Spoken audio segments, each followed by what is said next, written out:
are here at True Athletes, and I am sitting next to an absolute legend, Nick Scott. Ah! Before we start, Nick Scott, we need to talk about the swag. I don't know if you know that word. It's a typical London word. Just means style. I know swag. Oh, okay. I've been That's told. how I roll, girl. That's how you roll. Ring and tie and shoes, please. Ring. Tell me about the ring first, briefly. So the ring just means I competed for many years and I gave up my career. I retired in 2015 to make the wheelchair division happen at the Arnold Classic. This is just the promoter ringer for the Arnold Classic. Amazing. And you match with the tie and the shoe. I mean, you're just incredible. So, Nick Scott, just in brief, tell me who you are. In a nutshell, I was in 98, it was an accident. I rolled my car, I was ejected, my own car hit me in the back, it broke my back and damaged my spine. The doctors diagnosed me as paraplegic and I was devastated. I was depressed, suicidal, and my weight went to 300 pounds. And from that, I wanted to change my life because I wanted to make something of myself for my mom. So long story short, I become a 2-time world powerlifting champion, the best wheelchair bodybuilder in the world, and I'm a professional Latin dancer. We competed at the Paralympics. My dance partner, she's done in a wheelchair. This is about just being very diverse and being the best that you can be. That is incredible. You were in a serious accident. You hit rock bottom. What was that drive that made you say, what was that switch that said, I'm going to choose not to kill myself. I'm going to choose not to go deeper. What made you do what you did? It was my mom, because growing up, we barely had anything. So I wanted to do a different, I wanted to provide for my mom, my dad, my family. Because, you know, most people point at others saying, why can't you do this for me? I don't look at it. I was thinking, I'm going to change because I'm going to make something and we're going to make a difference. So instead of like being depressed and thinking about killing myself, I'm gonna change. So I just went to school and did powerlifting, and I fell in love with bodybuilding. And when I did compete for the first time, I fell in love with it.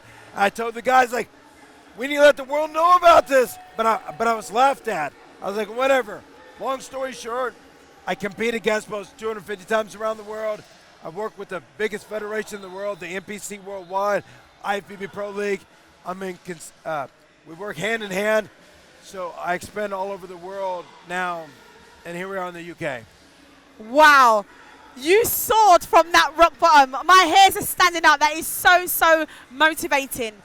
What would you say to someone? What would be your one piece of advice to someone who is at that rock bottom stage, who has, in the face of adversity, who's had the worst challenge, who thinks there's no way up? What would be that one piece of advice you could give? See, there's two things in life. It's like who you want to become, and then also motivation. There's no such thing as motivation. I believe you're not going to look at me and be like, oh, I'm going to travel the world. There's no such thing as motivation, but it's about the why factor. Why do you do what you do? I did it for my mom.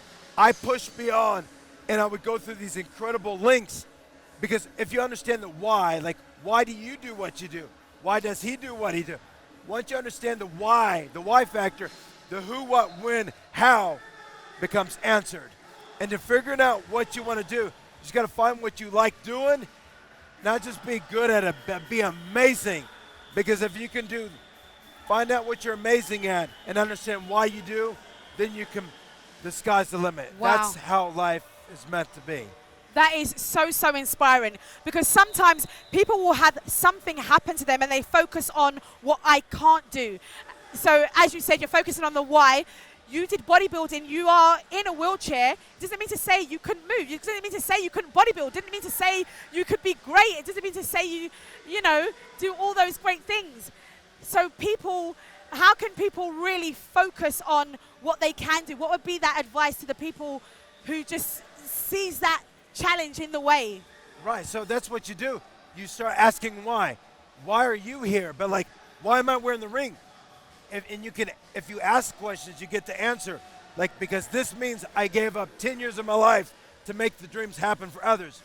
Why the tie? Why the shoes? Why the spinners? I got spinners. Why?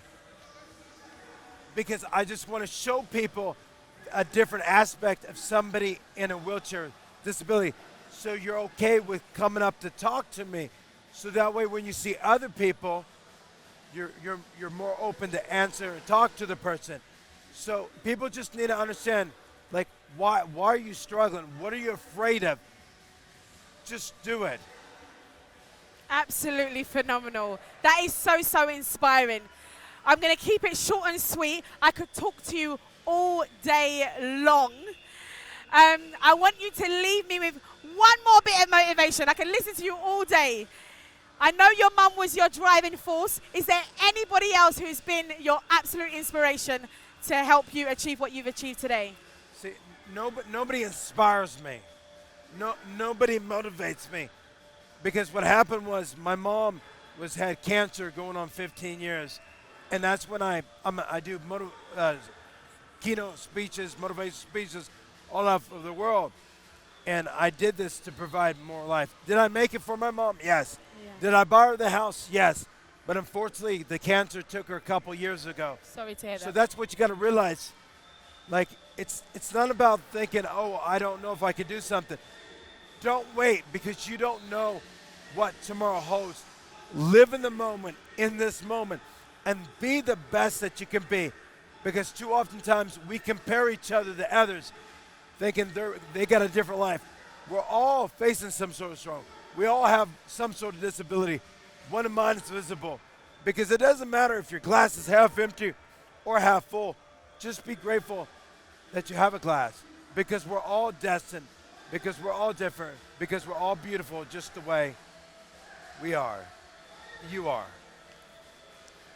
Wow. I mean, you should just take that off and drop it. Like, we need a hand mic to go like that. Tell me more. Nick. Tell me more. You are an absolute... Shall we drop? I know. Drop it and I'll catch it so we don't... Mic drop. Nick, you have been amazing. Thank you so much for your time. Not only time, motivation, and guidance. I have left with so much. You are a gift. Thank you so much, Nick.